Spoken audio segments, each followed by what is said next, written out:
ચાલો મિત્રો, એક નવા ટોપિક તરફ આપણે જઈ રહ્યા છીએ જેનું નામ છે મુક્ત વિશ્લેષણ. મુક્ત રીતે થતું વિશ્લેષણ અથવા મુક્ત વહેંચણીનો નિયમ સમજાવો. અહીંયા આપણે મુક્ત વહેંચણી કોની સમજવી છે અને શા માટે મુક્ત વિશ્લેષણનો નિયમ કહેવાયો, જેવા શબ્દને આપણે સમજીએ અને મુક્ત વિશ્લેષણનો નિયમ શું છે એને સમજીએ પહેલા મિત્રો ફરી એકવાર અગાઉના વિડિયો લેક્ચરમાં આપણે જે દ્વિસંકરણ પ્રયોગની વાત કરી હતી એની ઉપર છેલ્લી થોડીક માહિતીને ફરી મેળવી લઈએ, જેથી કરીને એ દ્વિસંકરણ પ્રયોગના આધારે મેન્ડેલે તારવેલા મુક્ત વિશ્લેષણના નિયમને આપણે સારી રીતે સમજી શકીએ. તો સર્વપ્રથમ તમે જાણો છો કે મેન્ડેલે જે મિત્રો દ્વિસંકરણ પ્રયોગ કર્યો છે, દ્વિસંકરણ પ્રયોગ કર્યો હતો એમાં એમણે બે લક્ષણોના વારસાને ધ્યાનમાં રાખ્યો હતો. આ બે લક્ષણોમાં એ પણ કહી જ દઉં છું ફરી એકવાર. એક હતું મિત્રો બીજનો આકાર. પ્રથમ લક્ષણ હતું બીજનો આકાર અને બીજું લક્ષણ હતું બીજનો રંગ. આ બે લક્ષણોના વારસાને ધ્યાનમાં રાખીને એમણે દ્વિસંકરણ પ્રયોગ યોજ્યો. તમે એ પણ જાણો છો કે કોઈ એક લક્ષણને પરસ્પર બે વિરોધાભાસી અભિવ્યક્તિઓ હોય છે. જેમ કે બીજના આકાર માટેની બે અભિવ્યક્તિઓની વાત કરું તો એક છે ગોળ આકાર બનવો બીજનો અને બીજું બીજ ખરબચડા આકાર વાળું બનવું. એવી રીતે બીજના રંગને પણ કુલ બે અભિવ્યક્તિઓ છે. બીજ કાં તો પીળા રંગના બનશે કાં તો બીજ લીલા રંગના બનશે. મિત્રો શું બાબત આપણે ધ્યાનમાં રાખવી છે એ ધ્યાનથી સમજો. કયા આકાર એક લક્ષણ છે અને રંગ બે. ટોટલ મેં બે લક્ષણોની વાત કરી છે, એટલે લક્ષણોની આખી જોડ લીધી છે. સ્વાભાવિક છે કે એક લક્ષણને બે અભિવ્યક્તિઓ છે તો આ અભિવ્યક્તિ માટે જવાબદાર જનીન કેપિટલ R છે અને ખરબચડા આકારની અભિવ્યક્તિ માટે સ્મોલ r જનીન જવાબદાર છે. એ જ રીતે બીજના રંગમાં પીળા રંગ માટે જવાબદાર જનીન કેપિટલ Y છે અને લીલા રંગ માટે જવાબદાર જનીન સ્મોલ y છે. મિત્રો જુઓ તમે કે એક લક્ષણની અભિવ્યક્તિનું નિયમન બે જનીનો દ્વારા થાય છે, તો કુલ બે લક્ષણોની અભિવ્યક્તિનું નિયમન કરતા જનીનો કેટલા હશે? કુલ 4. એટલે એનો મતલબ એમ થયો કે કુલ બે જોડ જનીનો આપણે અહીંયા બતાવેલ. બે જોડ એટલે 4 જનીનો. જેમ કે એક લક્ષણ માટેના જનીનની જોડ છે કેપિટલ R સ્મોલ r, બીજા લક્ષણ માટે જનીનની જોડ છે કેપિટલ Y સ્મોલ y. હવે તમે પ્રયોગની શરૂઆતને યાદ કરો કે આપણે ત્યાં એવું લખતા હતા કે મેન્ડેલે શુદ્ધ ગોપી છોડનો એટલે કે ગોળ આકારના વટાણાના બીજ અને જેમનો રંગ કેવો હતો? પીળો. શુદ્ધ ગોપી છોડનું સંકરણ તેઓએ શુદ્ધ ખલી સાથે ખરબચડો આકાર લીલા રંગના વટાણાના બીજ ધરાવતા છોડ સાથે સંકરણ યોજ્યું હતું. ત્યાં આપણે બંધારણમાં આવું દર્શાવતા હતા કે શુદ્ધ ગોળ એનો મતલબ થયો કેપિટલ R અને શુદ્ધ પીળા નો મતલબ થયો કેપિટલ Y. આ એક બંધારણ થયું, શુદ્ધ ગોપી છોડનું જનીન બંધારણ થયું. એવું જ જનીન બંધારણ હવે આપણે કોના માટે લેવું છે? શુદ્ધ ખલી માટે. ખરબચડી સપાટી છે, આકાર કેવો છે? ખરબચડો. અને એના માટે આપણે લખી શકીએ સ્મોલ r કારણ કે શુદ્ધ છે એટલે સંયુગ્મી. અને લીલો રંગ છે, લીલા રંગ માટે આપણે લખી શકીએ સ્મોલ y. મિત્રો આ શું છે? પિતૃઓ, પેરેન્ટ પેઢી છે, પિતૃઓ. હવે જ્યારે આ પિતૃઓ અર્ધીકરણની પ્રક્રિયા દ્વારા પોતાના અંડકોષ અને પરાગરજને ઉત્પન્ન કરશે. ધારો કે આ નર છે તો પરાગરજ સર્જશે, આ માદા છે તો એ અંડકોષ સર્જવાનો. જ્યારે આ સજીવો અર્ધીકરણની પ્રક્રિયા દ્વારા એના પ્રજનન કોષો ઉત્પન્ન કરે છે ત્યારે પ્રજનન કોષમાં તમે જોઈ શકો છો કેપિટલ આર કેપિટલ વાય જનીન જતું હતું. અહીંયા તમે જોઈ શકો છો સ્મોલ આર અને સ્મોલ વાય જનીન જાય છે. ત્યાં સુધી કોઈ જ બાબત નવી નથી. આ દ્વિસંકરણ પ્રયોગની શરૂઆત જ છે. હવે જુઓ મિત્રો, આ જે ગેમેટ્સ થયા જન્યુઓ, એમનું શું થાય છે? ફલન. અને ફલન થવાથી અહીંયા જે યુગ્મનજ બનવાનું છે, ફલિતાંડ બનવાનું છે અને એમાંથી F1 સંતતિ સર્જાશે. તો આ જે F1 સંતતિ સર્જાઈ એનું જનીન બંધારણ શું થાય? કેપિટલ R સ્મોલ r અને કેપિટલ Y સ્મોલ y જનીન બંધારણ થાય. એટલે આ છોડ મળ્યા તમને વિષમયુગ્મી બંધારણ વાળા. F1 સંતતિ માં વટાણાના તમામ છોડ વિષમયુગ્મી બંધારણ વાળા મળ્યા. પરંતુ કેવા મળ્યા? ગોપી મળ્યા. ગોળ આકારના બીજ, પીળો રંગ ધરાવતા બીજ મળ્યા. આપણે જે મુક્ત વિશ્લેષણને સમજવા જઈ રહ્યા છીએ મિત્રો, એ મહત્વનો પોઈન્ટ આપણે આ પ્રકારે F1 સંતતિના વિષમયુગ્મી જે ગોપી છોડ હતા ત્યાંથી શરૂ કરીશું. અહીંથી આપણે મુક્ત વિશ્લેષણના નિયમની સમજૂતી મેળવવી છે. પણ એ પહેલા હજુ થોડીક બાબતને આપણે આગળ જઈને સમજીએ છીએ તો તમે વિચારો. હવે આપણે એવું કહી શકીએ કે જ્યારે આ F1 સંતતિના છોડ વચ્ચે F1 સંતતિના છોડ વચ્ચે સ્વફલન થવા દેવામાં આવે, સ્વફલન કરાવવામાં આવે અને પરિણામે જ્યારે F2 સંતતિ સર્જાય છે, સેકન્ડ જનરેશન બનવાની, F2 સંતતિ સર્જાવાની, કુલ 16 સંતતિ સર્જાતી હતી. એટલે તમે જાણો છો, એવું પણ લખી શકો કે દ્વિસંકરણ પ્રયોગમાં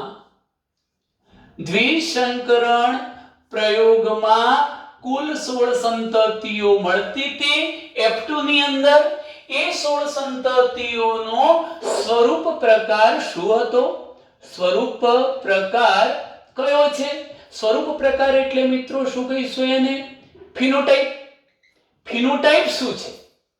તો તમે યાદ કરો, આપણે અગાઉ એ વખત એવું લખ્યું હતું કે એનો ફિનોટાઇપ થવાનો છે 9:3:3:1.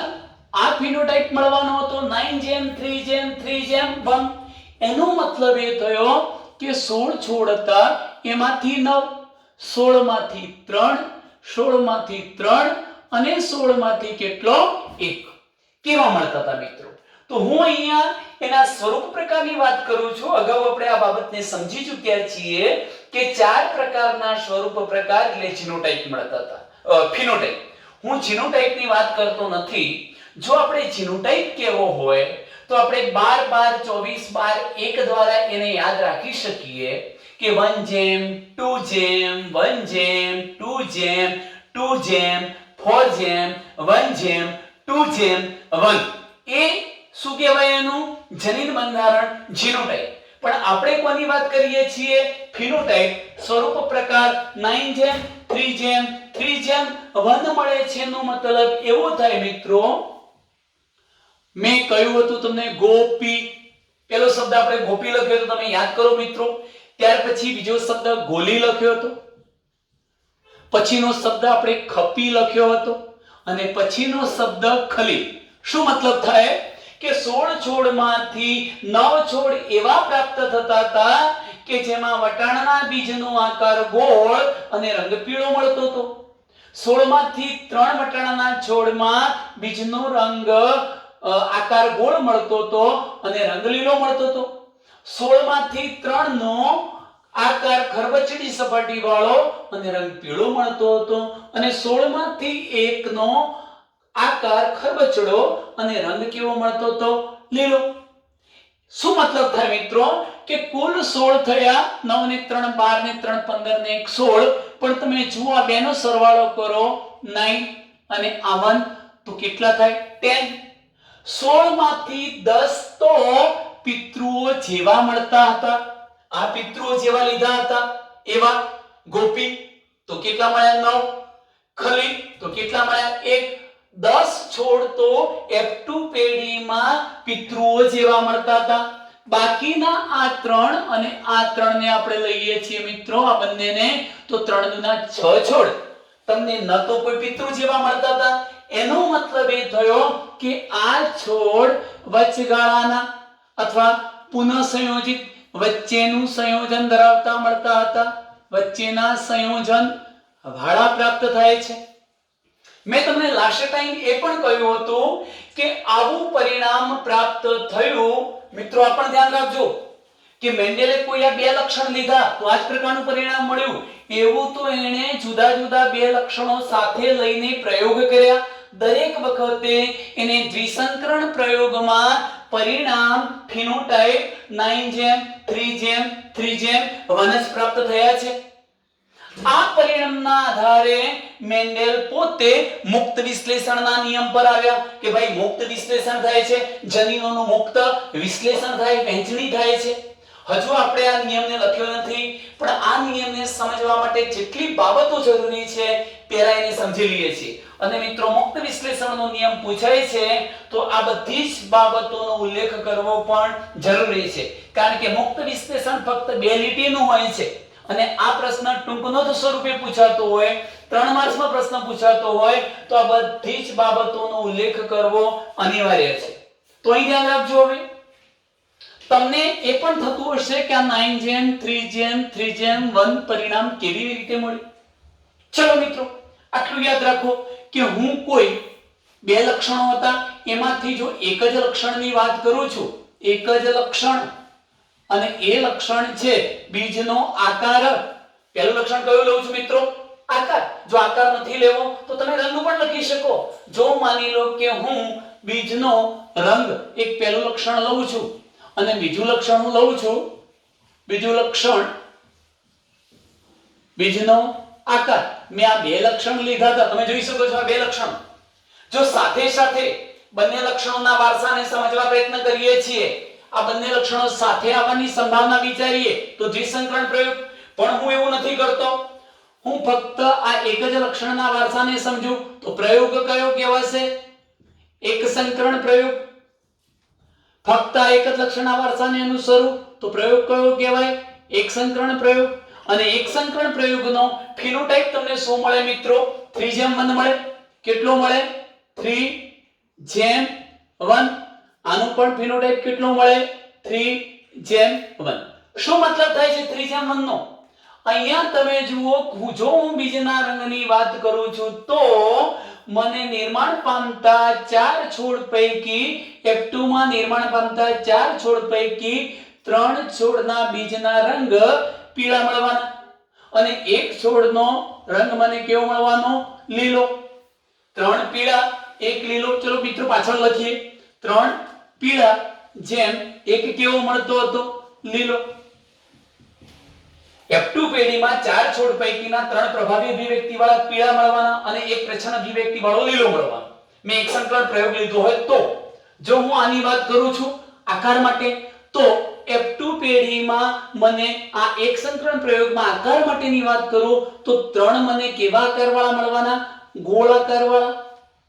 અને બાકીનો જે એક છોડ મળવાનો મિત્રો, એ એક છોડ જે મળવાનો છે એ મને ખરબચડા આકારવાળો મળવાનો છે.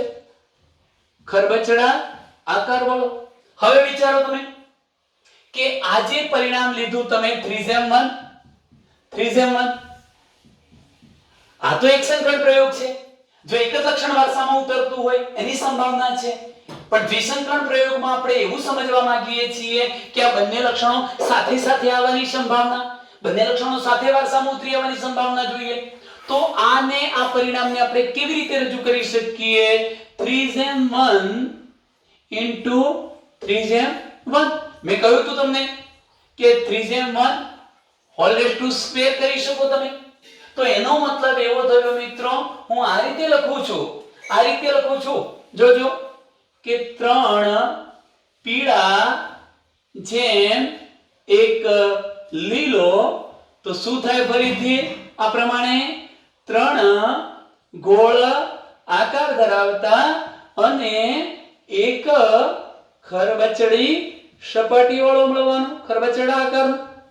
હવે જો તમે માની લો કે આ મહત્વનો શબ્દ છે મિત્રો કે 3:1 બંને લક્ષણોને ભેગા આવવાની વારસા સંભાવના આપણે જોઈ. બંને લક્ષણો ભેગા આવતા હોય, જો હું આનું સંયોજન બતાવું, આ બંનેને સંયોજન શ્રેણીમાં વ્યુત્પન્ન કરી શકાય, સંયોજન શ્રેણીમાં વ્યુત્પન્ન કરી શકાય. જો શબ્દ લખું છું, આ બંનેને સંયોજન શ્રેણીમાં વ્યુત્પન્ન કરી શકાય. વ્યુત્પન્ન કરી શકાય નો મતલબ કે આ બંને લક્ષણો સાથે સાથે આવવાની વારસા સંભાવના વિચારી શકાય. બંનેની સાથે આવવાની વારસા સંભાવના મિશ્રણ કહી શકાય.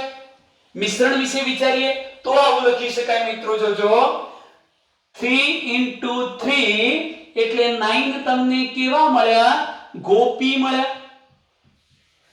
જેમ 3 * 1 કેટલા 3 થશે? 3 * 1 કેવા મળશે? ખપી. પ્લસ તમે જુઓ મિત્રો, જેમ 3 * 1 તમને કેવા મળવાના? 3 ગોલી, ગોળાકાર લીલો રંગ. જેમ 1 * 1 એટલે 1 મળવાનો, કેવો મળવાનો? ખલી. તમે મિત્રો સમજી ચૂક્યા છો કે જે પરિણામ મેં અહીંયા બતાવ્યું હતું તમને, 9 ગોપી, 3 ખપી, 3 ગોલી અને 1 કેવો મળ્યો? ખલી.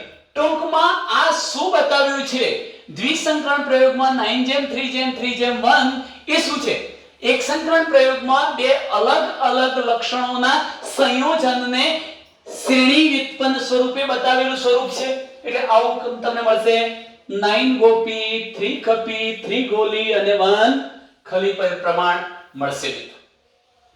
આ જ પરિણામના આધારે મેન્ડેલે મુક્ત વિશ્લેષણનો નિયમ તારવ્યો છે. હું સર્વપ્રથમ તો મિત્રો મુક્ત વિશ્લેષણનો નિયમ શું છે એને લખી દઉં છું. બે રીતે લખવાનો પ્રયત્ન કરું છું અને આપણે મુક્ત વિશ્લેષણનો નિયમ લખી દીધા પછી આપણે એની સમજૂતીને મેળવીએ છીએ. તો આ મુક્ત વિશ્લેષણનો નિયમ શું છે મિત્રો? જ્યારે સંકરણમાં લક્ષણોની બે જોડ લેવામાં આવે છે, જ્યારે સંકરણમાં લક્ષણોની કેટલી જોડ લેવામાં આવે છે? બે. પ્રથમ શબ્દ લખું છું, જો આ નિયમ છે મુક્ત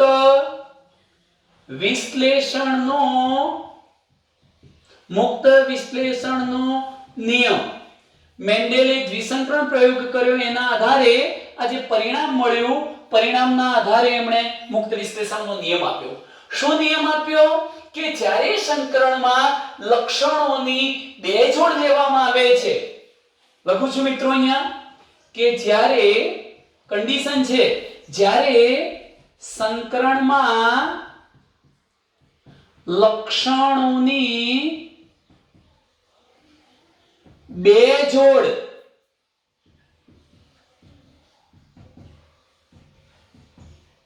કેટલી જોડ લેવામાં આવી છે? લક્ષણોની બે. એક બીજનો આકાર છે મિત્રો અને બીજું કોણ છે? બીજનો રંગ છે. તો જ્યારે સંકરણમાં લક્ષણની બે જોડ લેવામાં આવે છે ત્યારે કોઈ એક જોડનું લક્ષણ બીજી જોડના લક્ષણથી સ્વતંત્ર રીતે વિશ્લેષણ પામે છે. ત્યારે કોઈ એક જોડનું લક્ષણ બીજી જોડના લક્ષણથી સ્વતંત્ર રીતે વિશ્લેષણ પામે છે, વહેંચણી પામે છે. ચલો આને આ પ્રકારે લખી શકાય. હું આ જ નિયમને વધુ સરળ રીતે લખવાનો પ્રયત્ન કરું તો શું લખી શકાય મિત્રો? કે એક લક્ષણનું નિયમન કરતા જનીનો, ધ્યાન રાખજો અહીંયા એક લક્ષણનું નિયમન કરતા જનીનો આ બે છે અને બીજા લક્ષણના નિયમન કરતા જનીનો પણ કેટલા છે? 2. એટલે ટૂંકમાં લક્ષણની આખી એક જોડ લઈએ તો એનું નિયમન કરતા કુલ જનીનો કેટલા છે? 2 જોડ એટલે કે 4. ધ્યાન રાખજો શું કહું છું મિત્રો, એક લક્ષણનું નિયમન કરતા કોઈ એક લક્ષણનું નિયમન કરતા જનીનો નું વિશ્લેષણ અન્ય અથવા બીજા લક્ષણની અભિવ્યક્તિનું નિયમન કરતા જનીનોના વિશ્લેષણથી સ્વતંત્ર રીતે થાય છે. જુઓ શું શબ્દ લખ્યો છે કે કોઈ એક લક્ષણનું નિયમન કરતા જનીનોનું વિશ્લેષણ. કોઈ એક લક્ષણ છે, આ એક લક્ષણોનું અભિવ્યક્તિનું નિયમન કરતા જનીનો કેટલા હતા? 2.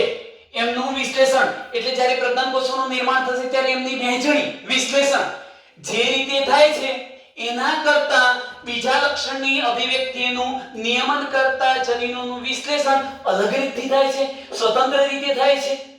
હું બીજી રીતે કહી શકું, સમજાવીશ એટલે ખબર પડશે મિત્રો. અહીં આપણે સમજીએ છીએ પણ એક લક્ષણ માટેના 2 જનીનોનું વિશ્લેષણ બીજા લક્ષણ માટેના 2 જનીનોના વિશ્લેષણ કરતા સ્વતંત્ર રીતે થાય છે. એવું જરૂરી નથી કે ભાઈ તમે એક લક્ષણ માટેના જનીનો જે રીતે વહેંચાયા છો અમારે બીજા લક્ષણ માટેના જનીનોને પણ એ જ રીતે વહેંચાવવું છે, એ જરૂરી નથી. ટૂંકમાં કહીએ તો 2 લક્ષણો માટે જવાબદાર જે જનીનો હતા એનું વિશ્લેષણ સ્વતંત્ર રીતે મુક્ત રીતે થાય છે, એકબીજા પર આધારિત હોતો નથી.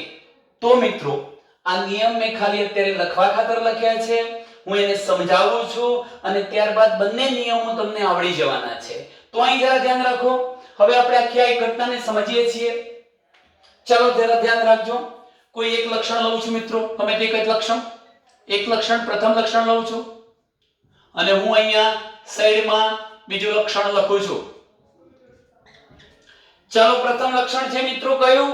તમે જાણો છો આકાર માટેનું ગમે તે લખો, પહેલા રંગ લખશો તો પણ ચાલશે આકાર, અને બીજું આપણે રંગ માટે લઈએ છીએ. ચલો આકાર માટેનું જનીન બંધારણ શું થાય તમે જોઈ શકો છો. અહીંયા હું આ પ્રકારનું વિષમયુગ્મી બંધારણ લઉં છું. આ પણ લઈ શકાય પણ સમયુગ્મી છે એટલે તમે વિશ્લેષણના નિયમને નહીં સમજી શકો એટલે આપણે આ બંધારણ લઈએ છીએ. કયું? જોજો કેપિટલ R સ્મોલ r જનીન બંધારણ લીધું છે. હું બીજા લક્ષણ રંગ માટે કેપિટલ Y સ્મોલ y લઉં છું. હકીકતમાં તમારે આ બાબતના આધારે મુક્ત વિશ્લેષણ સમજાવવું છે અને એની સરળ રજૂઆત કરવા માટે આપણે પ્યુનેટ ચોરસને પણ દોરી શકીએ, પણ હું આ જ બાબત લઉં છું. અને મિત્રો યાદ કરો મેં 4 પ્રકારના પ્રજનન કોષો બતાવ્યા હતા. આ 4 પ્રકારના પ્રજનન કોષો કેવી રીતે બને છે એ ઘટના સમજવા જઈ રહ્યા છીએ. ધારો કે એક લક્ષણની અભિવ્યક્તિનું નિયમન કરતા આ 2 જનીનો અને બીજા લક્ષણની અભિવ્યક્તિનું નિયમન કરતા આ 2 જનીનો. મારે તમને શું સમજાવવું છે મુક્ત વિશ્લેષણમાં કે એક લક્ષણની અભિવ્યક્તિ માટે જવાબદાર બંને જનીનોનું વિશ્લેષણ, બંનેનું વિશ્લેષણ થવાનું. અહીંયા આ બીજા લક્ષણ માટે જવાબદાર જનીનોનું પણ વિશ્લેષણ થવાનું, પણ આનું વિશ્લેષણ આના જેવું જ નહીં હોય અથવા તો બંનેનું વિશ્લેષણ એકબીજાથી સ્વતંત્ર રીતે થશે, એકબીજા પર આધારિત નહીં હોય. જેમ કે ધારો કે મિત્રો તમે જાણો છો, હું બતાવું છું ઘટના કે લક્ષણ તરીકે મેં આકાર લીધો છે, એના માટે જનીનો કેટલા લીધા છે?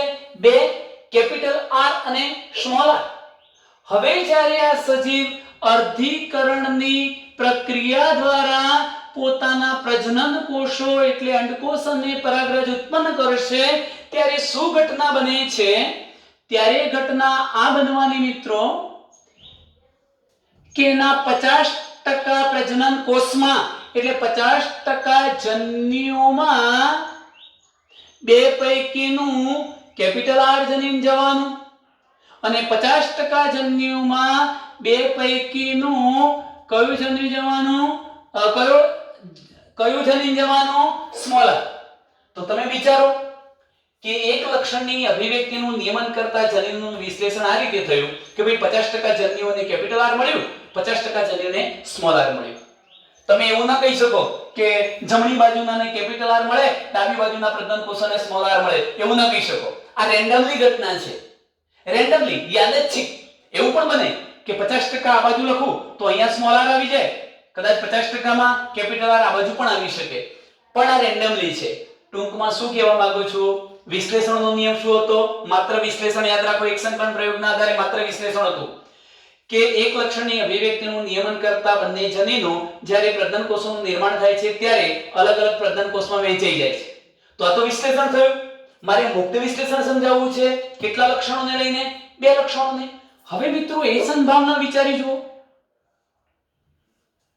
જો હું આ લક્ષણને લઈને વાત કરું છું, એ પણ સજીવ પ્રજનન કોષો ઉત્પન્ન કરવાનો છે અને એ જ્યારે પ્રજનન કોષો ઉત્પન્ન કરશે ત્યારે એમાં પણ 50% પ્રજનન કોષની અંદર કેપિટલ Y જનીન જવાનું અને 50% માં સ્મોલ y જવાનું.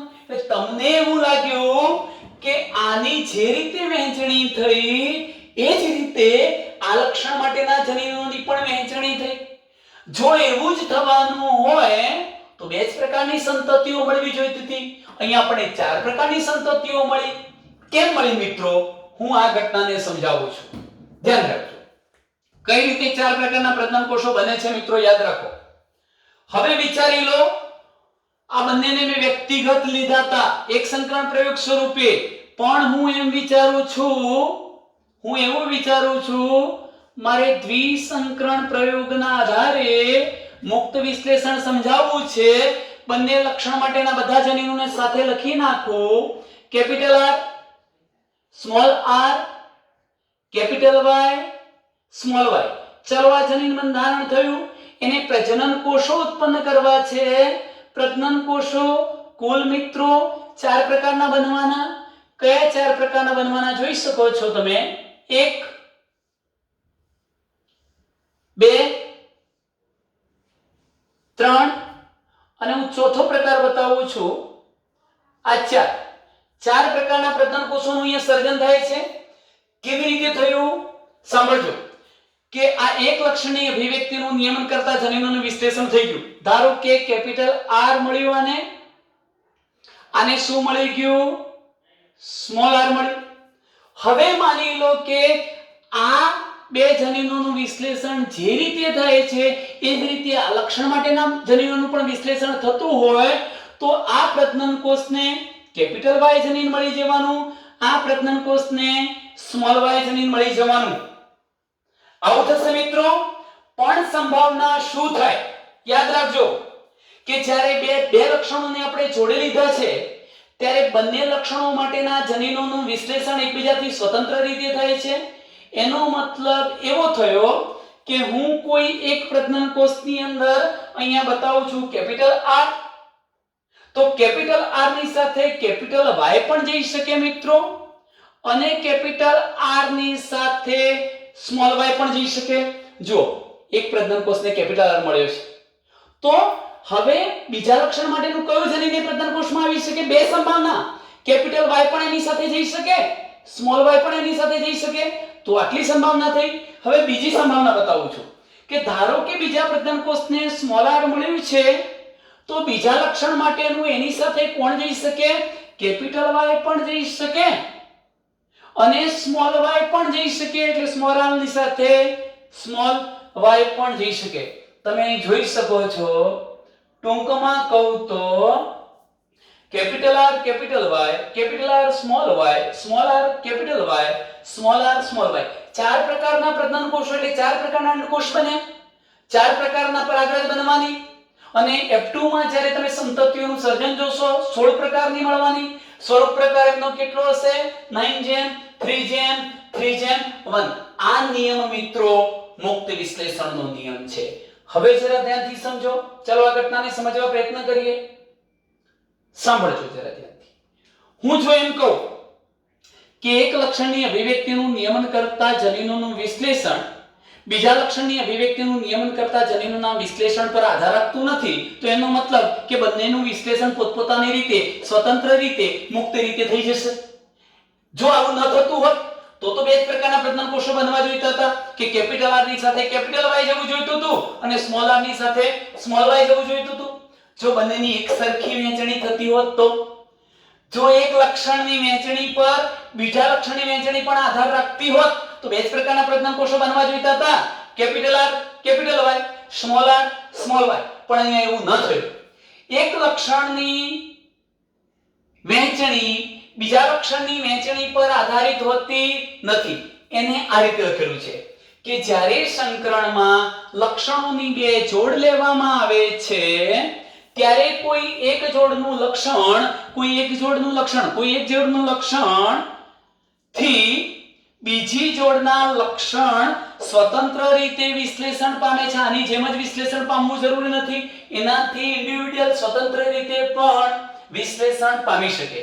જો આ રીતે ના ખબર પડે તો એક લક્ષણનું નિયમન કરતા જનીનોનું વિશ્લેષણ બીજા લક્ષણની અભિવ્યક્તિનું નિયમન કરતા જનીનોના વિશ્લેષણથી અલગ રીતે સ્વતંત્ર રીતે થાય છે. આને શું કહેવાય? મુક્ત વિશ્લેષણ. જો આવું ન થતું હોત તો ચાર પ્રકારના પ્રજનન કોષો બની શકે નહીં. મિત્રો ખ્યાલ આવ્યો છે? ફરી કહી દઉં છું કે જ્યારે આપણે બે લક્ષણો લઈને વાત કરીએ તો એક લક્ષણ માટેના જવાબદાર જનીનોની વહેંચણી જે રીતે થાય છે એના કરતા બીજા લક્ષણ માટેના જનીનોની વહેંચણી અલગ સ્વતંત્ર મુક્ત રીતે થાય છે. એને કહેવાય છે મુક્ત વિશ્લેષણનો નિયમ. તો મુક્ત વિશ્લેષણના નિયમના કારણે ચાર પ્રકારના પ્રજનન કોષો બને છે અને તેથી આ સ્વરૂપ પ્રકાર 9:3:3:1 મળે છે એવું કોનું માનવું હતું? મેન્ડેલનું. હવે મિત્રો જે બાબત આપણી એનસીઈઆરટી બુકમાં નથી લખેલી, આમ છતાં આપણે એને સમજવાનો પ્રયત્ન કરીએ છીએ કે મેન્ડેલે આપેલો આ જે મુક્ત વિશ્લેષણનો નિયમ છે એ મર્યાદાવાળો છે. એની કેટલીક લિમિટેશન્સ છે. કઈ મર્યાદા છે મિત્રો? જરા એ ધ્યાન રાખો. મુક્ત વિશ્લેષણના નિયમની કેટલીક મર્યાદા છે. આ નિયમ કઈ બાબત માટે સાચો છે? મુક્ત વિશ્લેષણનો નિયમ કઈ બાબત માટે સાચો છે અને મુક્ત વિશ્લેષણનો નિયમ કઈ બાબત માટે ખોટો ઠર્યો છે, હું એ સમજાવું છું. અહીં જોઈ શકો છો મિત્રો, જરા અહીં ધ્યાન રાખજો.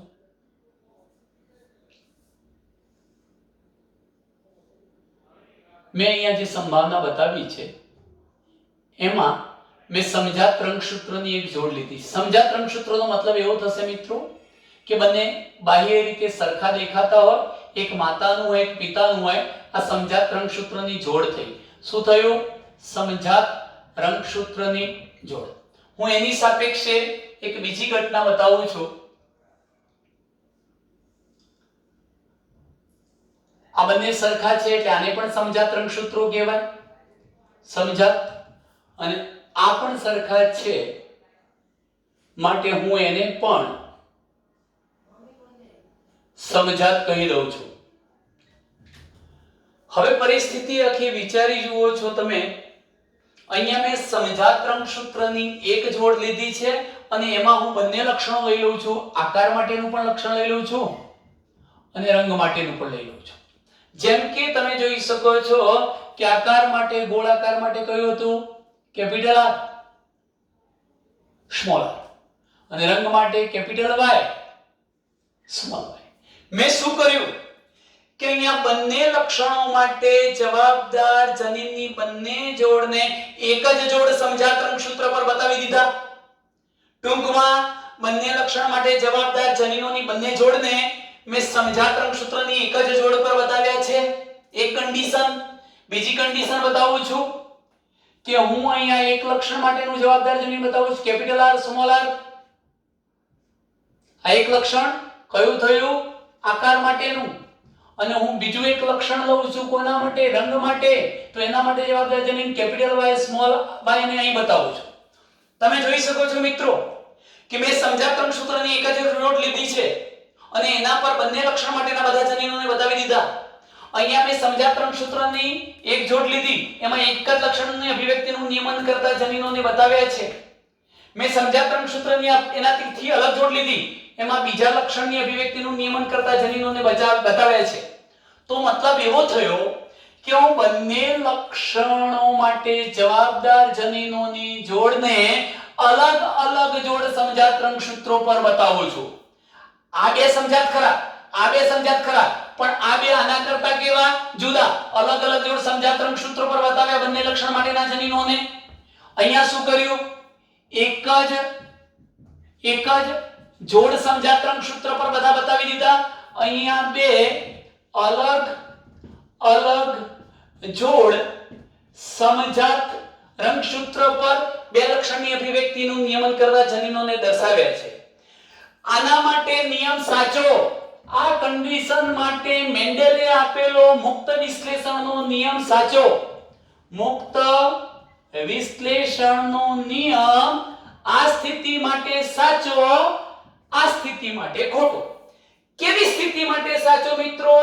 સમજો કે જો બે ભિન્ન લક્ષણની અભિવ્યક્તિનું નિયમન કરતા જનીનોની બંને જોડ અલગ અલગ જોડ સમજાત રંગસૂત્ર પર આવેલી હોય તો તેઓ મુક્ત વિશ્લેષણ પામી શકે, ચાર પ્રકારના પ્રજનન કોષો ઉત્પન્ન કરી શકે. પણ જો બે ભિન્ન લક્ષણનું નિયમન કરતા જનીનોની બંને જોડ એક જ સમજાત રંગસૂત્ર પર આવેલી હોય ત્યારે તેઓનું મુક્ત વિશ્લેષણ ન થાય. ન થાય એનો મતલબ શું મિત્રો? ધારો કે આ સજીવ પ્રજનન કોષ ઉત્પન્ન કરે તો એનો મતલબ એવો થયો કે એના પ્રજનન કોષોમાં આ પ્રકારની સ્થિતિ સર્જાવાની કે જ્યાં કેપિટલ આર એટલે પ્રભાવી જનીન જવાનું, ત્યાં બીજા લક્ષણ માટેનું પ્રભાવી જનીન પણ એની સાથે જ જવાનું. એક લક્ષણ માટેનું પ્રછન જનીન જશે, એની સાથે બીજા લક્ષણ માટેનું પ્રછન જનીન પણ જવાનું. તો તમે જોઈ શકો છો મિત્રો અહીં કેમ આવું થયું? નિયમ છે મિત્રો, એક જ રંગસૂત્ર પર આવેલા બે ભિન્ન લક્ષણ માટેના જનીનો એકબીજાની સાથે રહેવાની વૃત્તિ ધરાવે છે. આપણે આ પાઠમાં આગળ એક શબ્દ સમજવાના છીએ, સહલગ્નતા. સહલગ્નતા હોય છે, બેને એકબીજાથી પ્રેમ છે, બંને એકબીજાથી છૂટા પડવામાં માંગતા નથી, છૂટાછેડા લેવા માંગતા નથી. એટલે એમ કે ભાઈ તું આ પ્રભાવી જ્યાં જઈશ ત્યાં હું તારી સાથે આવીશ, સાથે રહેવાની વૃત્તિ ધરાવે છે. કેમ? એવી જ રીતે જુઓ, જ્યાં સ્મોલ આર ગયું એની સાથે કોણ ગયું? Small Y. તો આ બંને કેવા કહેવાય? સંલગ્ન જનીનો. એક રંગસૂત્ર પર આવેલા જનીનો ગમે એટલા લક્ષણ માટેના હોય એ સંલગ્નતાની વૃત્તિ ધરાવે છે, છૂટા પડતા નથી. એટલે પેઢી દર પેઢી સાથે ને સાથે ઉતરી આવે છે. તેઓ મુક્ત રીતે, સ્વતંત્ર રીતે વિશ્લેષણ પામી શકે નહીં. માટે બે પ્રકારના પ્રજનન કોષ બન્યા, કેપિટલ આર કેપિટલ વાય વાળા, સ્મોલ આર સ્મોલ વાય વાળા. કેમ? સ્વતંત્ર વિશ્લેષણ ન થયું, અહીંયા સાથે સાથે વિશ્લેષણ થયું. કેવી રીતે? એક લક્ષણની અભિવ્યક્તિનું નિયમન કરતા જનીનોનું વિશ્લેષણ જેવી રીતે થયું એવી જ રીતે બીજા લક્ષણની અભિવ્યક્તિનું નિયમન કરતા જનીનોનું વિશ્લેષણ થયું. મિત્રો આ બાબત જોવો, સમજો. એક લક્ષણની અભિવ્યક્તિનું નિયમન કરતા જનીનોનું વિશ્લેષણ જે રીતે થયું છે એ જ રીતે બીજા લક્ષણની અભિવ્યક્તિના નિયમન કરતા જનીનોનું પણ વિશ્લેષણ થયું છે. સાથે સાથે વિશ્લેષણ થયું, મુક્ત વિશ્લેષણ થયું નથી. તો આ બાબત માટે મુક્ત વિશ્લેષણનો નિયમ ખોટો છે. પણ અહીં તમે જુઓ કે જો અલગ અલગ જોડ સમજાત રંગસૂત્રો પર બે લક્ષણો માટેના જનીનો આવેલા હોય ત્યારે તેઓ એકબીજાથી મુક્ત વિશ્લેષણ પામી શકે છે. અને માટે જ તો મિત્રો એવું થવાનું કે કેપિટલ આર ની સાથે કેપિટલ વાય પણ જવાનો, કેપિટલ આર ની સાથે સ્મોલ વાય પણ જવાનો, સ્મોલ આર ની સાથે કેપિટલ વાય પણ જવાનો અને સ્મોલ આર ની સાથે સ્મોલ વાય પણ જવાનો. ચાર પ્રકારના પ્રજનન કોષો અહીંયા મળશે તમને. કેમ? કારણ કે મુક્ત વિશ્લેષણ થયું છે. તો મુક્ત વિશ્લેષણની ઘટના આ સ્થિતિ માટે સાચી છે. કઈ સ્થિતિ? કે બે અલગ અલગ જોડ સમજાત રંગસૂત્ર પર ગોઠવાયેલા બે લક્ષણ માટેના જનીનો આવેલા હોય તો તેના માટે મુક્ત વિશ્લેષણનો નિયમ સાચો છે. પણ જો એક જ સમજાત રંગસૂત્રની જોડ પર બે લક્ષણ માટેના જનીનો આવેલા હોય તો તેઓ કદાપી મુક્ત વિશ્લેષણ પામી શકતા નથી. મિત્રો અહીંયા આ ટોપિકને આપણે પૂર્ણ કરીએ છીએ. દોસ્તો